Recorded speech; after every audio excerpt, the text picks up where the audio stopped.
গ্রহণ করা, তাই তিনি সিভিল সার্ভিস থেকে পদত্যাগ করেন। 1924 সালে নেতাজি সুভাষচন্দ্র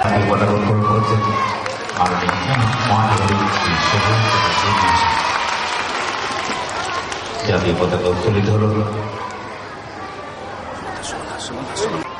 আমাদের দেশে জন্মগ্রহণ করেছিলেন,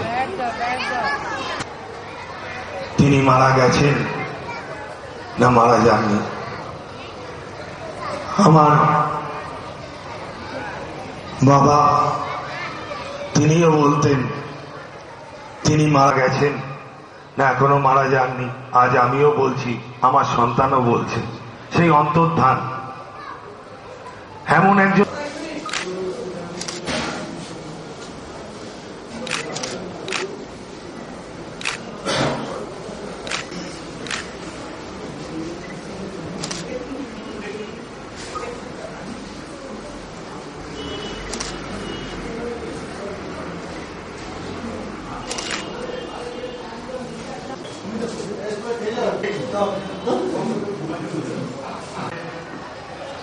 তাই সেই নেতাজি সুভাষ সাহা, অ্যাডভাইসার আইটি।